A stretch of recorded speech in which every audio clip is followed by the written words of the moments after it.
الكلام فيما تقدم أن من أهم أهداف حركة سيدنا ومولانا سيد الشهداء أبي الأحرار الإمام الحسين بن علي صلوات الله وسلامه عليهما هو إحداث شرخ في جدار الوحدة القائمة على الباطل، تلك الوحدة التي تجمع بين الحق والباطل وتجمع بين الفرق المختلفة على دين الله تبارك وتعالى. هنالك حتى في زماننا هذا من يتبنى ما أسميه أنا نظرية جورج بوش. أتذكر أنه بعد أحداث 11 من سبتمبر حينما بدأ الهجوم على الإسلام أو حالة الكراهية للإسلام تتصاعد لدى المجتمع الأمريكي، في تلك الأثناء أتذكر أني قرأت تصريحا للرئيس الأمريكي السابق جورج دبليو بوش يقول فيه أنه إني أعتقد أن هنالك طرقا كثيرة تؤدي إلى الله. صرح بهذا حين دخل مسجدا حتى يعزز احترام الدين الإسلامي وحتى ينفي عنه تهمة الإرهاب وما أشبه. فالرجل هكذا طرح هذا المفهوم، أنه لدينا طرق متعددة توصل إلى الله، واحدة من الطرق اليهودية، واحدة من الطرق النصرانية، واحدة من الطرق الإسلام، واحدة من الطرق البوذية، وهلم جرا. فالإنسان مخير أنه يختار أي دين أي طريق من هذه الطرق، لأنه نتيجة سيصل إلى الله. هذا المفهوم مع الأسف يتبناه بعض من ينتسبون إلى الإسلام، بل بعض من ينتسبون إلى التشيع أيضا. هكذا يقولون نحن الآن عندنا مذاهب مختلفة، والمذاهب هذه كلها طرق تؤدي إلى الله، إنما هي اجتهادات. وهذا الاختلاف الديني، هذا التنوع المذهبي ظاهرة صحية. أساسا الاختلاف رحمة، كما ورد عن رسول الله صلى الله عليه وآله: اختلاف أمتي رحمة. إذن لماذا نحاول أن نعيد توحيد المجتمع على دين واحد ومذهب واحد؟ دعونا نقبل بهذا الاختلاف. لماذا أساسا نحمل هما أنه نريد أن نقضي على تلك الطرق الأخرى، أو نريد من أتباع الطرق الأخرى المذاهب الأخرى أن يتركوا تلك المذاهب ويأتوا فقط إلى هذا المذهب؟ دعونا نترك الناس أحرارا، فليس مهما أن ندعوهم إلى التشيع، فلنتركهم بمذاهبهم، وليس ضروريا أن نبين لهم أن مذاهبهم باطلة، ولأن هذا الاختلاف رحمة، وبالنتيجة هذه تعددية مطلوبة، وكل الطرق تؤدي إلى الله.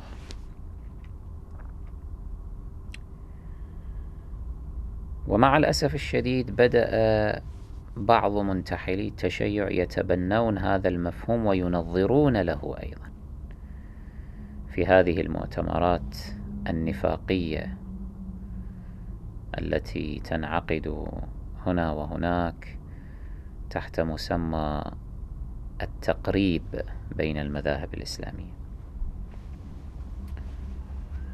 يقولون الاختلاف رحمة، ونحن نجتمع على كثير من الأمور، والاختلافات فيما بيننا هي اختلافات في الاجتهادات.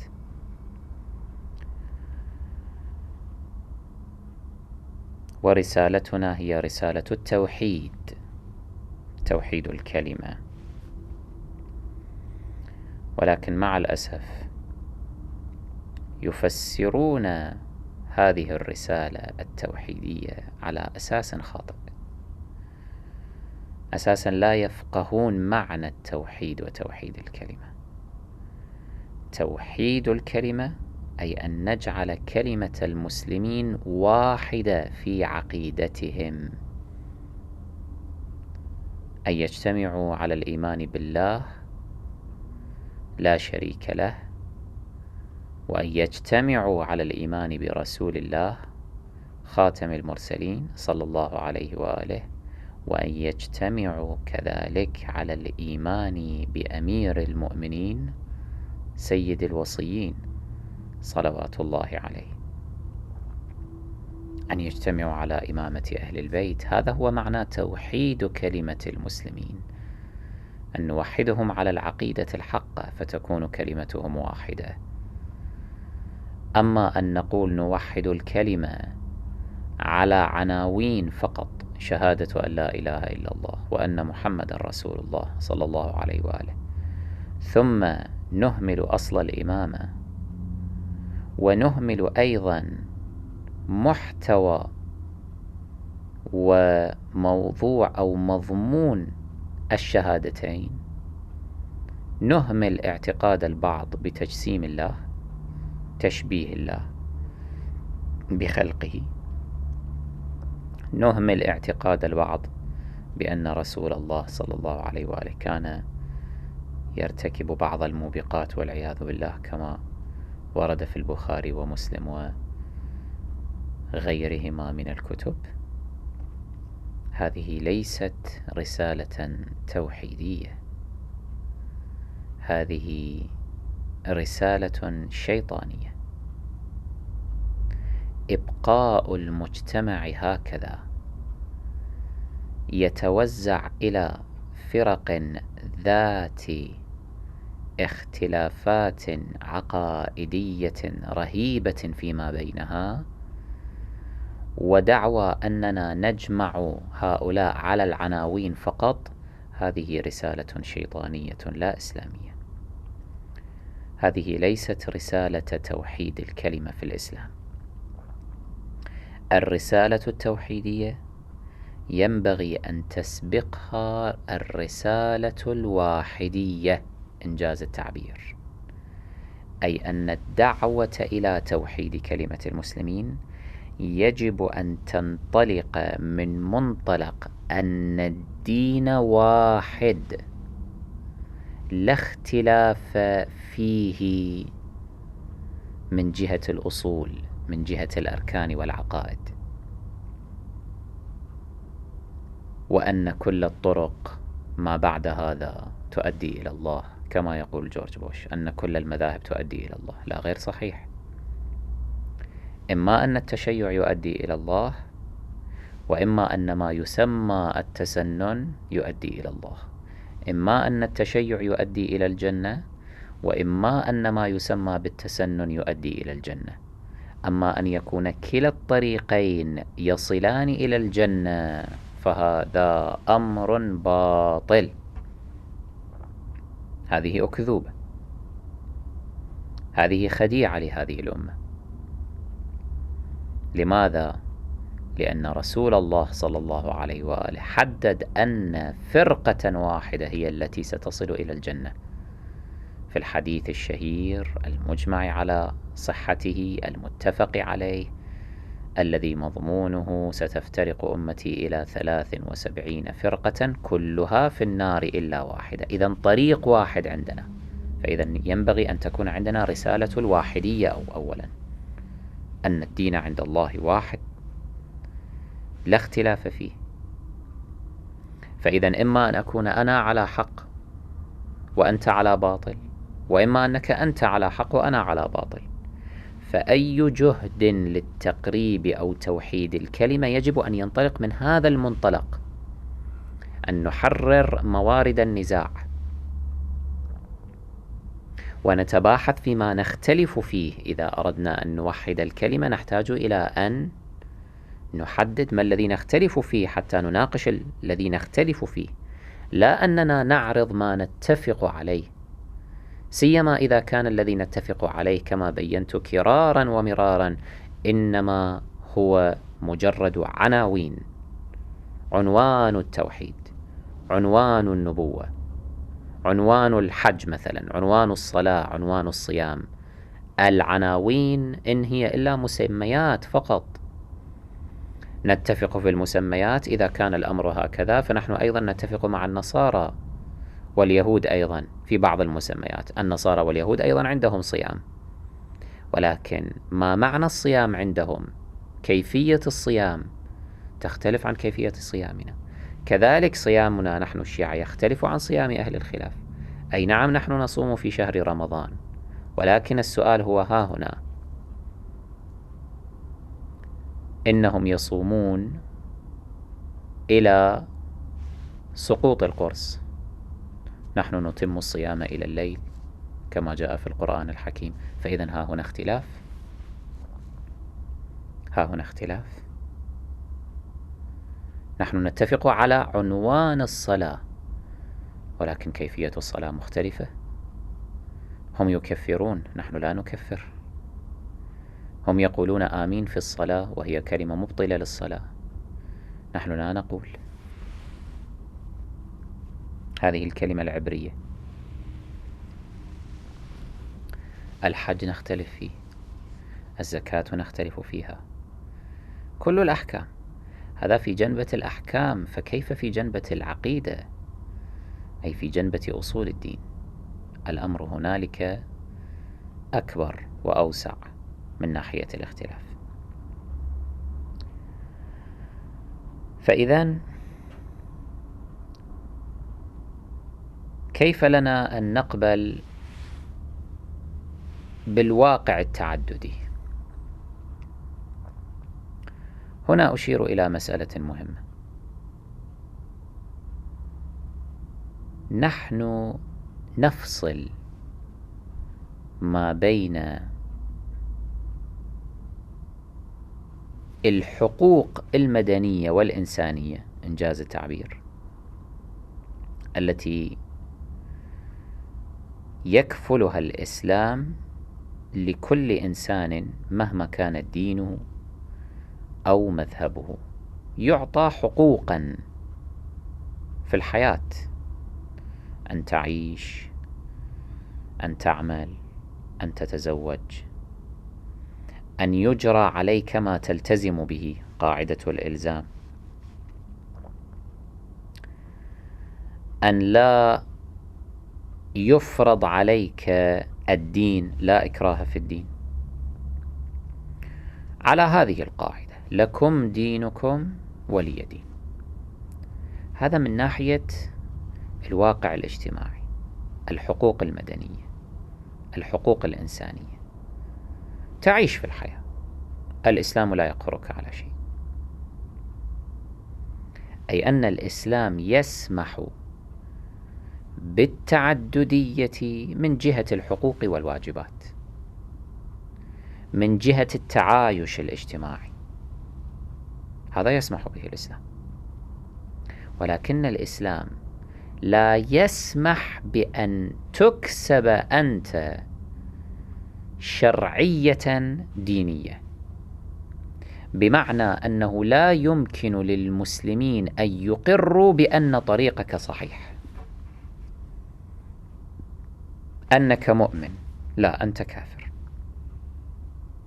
ما دمت لست على هذا الدين الذي جاء به رسول الله والأئمة والأطهار صلوات الله عليهم فأنت خارج عن هذا الدين. فلا نعطيك اعترافا،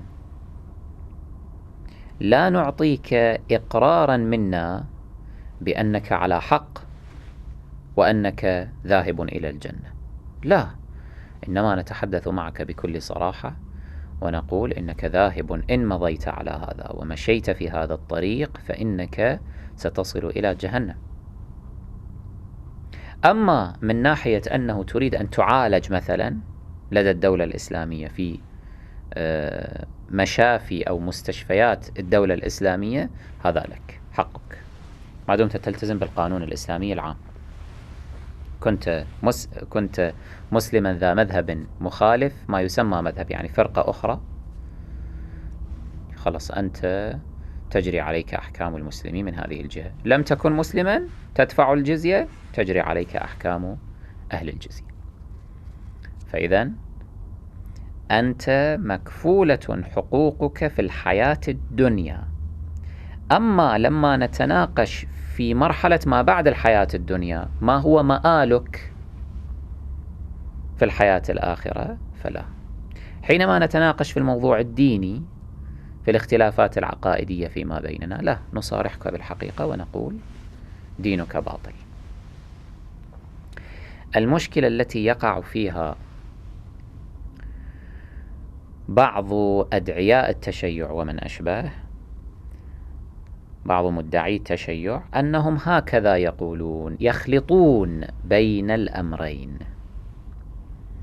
بين الواقع المدني، الحقوق الإنسانية التي يكفلها الإسلام لبني الإنسان في الحياة الدنيا، فيقولون الإسلام يسمح بالتعددية، يسمح بهذا الاختلاف الديني والتنوع الديني، ويقولون يعممون الدائرة، يقولون الإسلام يسمح بذلك، أي أن هؤلاء سيذهبون إلى الجنة، ويحبسون النشطاء أو حملة رسالة الدعوة والتبليغ الديني، يحبسونهم ويقولون لهم لا تبلغوا. هذه النظرية التي جاء بها مثلا يوسف القرضاوي قبل كم سنة، صرح بهذا التصريح أنه ينبغي على الشيعة أن لا يبشروا بدينهم أو لا يبلغوا دينهم في المجتمعات السنية الخالصة كما هو يطرح. ونحن أيضا نلتزم في المقابل أنه لا نذهب إلى المجتمعات الشيعية الخالصة لنبلغ وننشر ديننا ومذهبنا هنالك. إذن يبقى كل حزب بما لديهم فرحون. هذا لا نقبل به. أنا أسمح لك أن تأتي إلى النجف الأشرف وبلغ دينك. أنا أقول لك تعال يا يوسف القرضاوي، تعال إلى النجف الأشرف، تعال إلى قم المقدسة وجرب حظك، شوف تقدر تأثر على أحد يصير بكري أم لا. اسمح لي أنا في المقابل أن أذهب إلى القاهرة وأذهب إلى الرياض وأذهب إلى الدوحة وما أشبه، وأعقد هنالك مجلسا وأدعو إلى التشيع بكل ما فيه، أي أدعو الناس إلى البراءة مثلا من أبي بكر وعمر وعثمان، لأننا ننظر إلى هذه الشخصيات على أنها شخصيات، نظرة أنها شخصيات منافقة، ولنا الدليل والبرهان على ذلك. اسمح لي بذلك. أنا أسمح لك في المقابل أن تأتي عندي وتقول ما تشاء. أما أن تطلب مني أن أبقيك أنت في الجاتو مالك، في الحيز، وكذلك أنت تبقيني في حيزي، وهكذا يعني فقط نورث العقيدة للأبناء، يصير دين توارثي كاليهودية ما فيه تبشير، دين توارثي هكذا فقط يتوارثه الأبناء عن الآباء، ولا أحد يمس بعقيدة الآخر وكذا، وفقط أنه نجتمع على العناوين وفي مؤتمرات نفاقية، مؤتمرات سمجة سخيفة أمام شاشات التلفزيون، أنه جالسين نحن أمة واحدة وما أدري كذا ونفاق ودجل وكذب. هذا لا، ما نسمح به أبدا. لأننا مسؤولون مسؤولون أمام الله تعالى في أن ننشر الدين الحق، الدين الحق، أن نأمر بالمعروف وننهى عن المنكر. هكذا علمنا الحسين صلوات الله عليه: إنما خرجت لطلب الإصلاح في أمة جدي، أريد أن آمر بالمعروف وأنهى عن المنكر، لماذا تمنعوني؟ منعوا الحسين عليه السلام أن يأمر بالمعروف وينهى عن المنكر، فكان لابد منه من أن يفجر الوضع، وفجره بهذه الطريقة الرائعة العظيمة، حينما فدى نفسه لدين الله فأحدث تموجات عقائدية كبيرة وواسعة في هذه الأمة، ما زالت تتموج إلى اليوم. إلى اليوم نحن هذه الأمواج من معركة الطف إلى اليوم تصلنا وتهز هذه الأمة. هذا أمر عظيم، أن يكون هنالك تموج مستمر للأمر بالمعروف والنهي عن المنكر، وتموج مستمر يدفع ذهن المسلم إلى التفريق بين منهج الله ومنهج الشيطان، بين منهج الإسلام الحقيقي الأصيل ومنهج الإسلام المنحرف المزيف. إذن ليست كل الطرق تؤدي إلى الله، ليست كل المذاهب تؤدي إلى الله.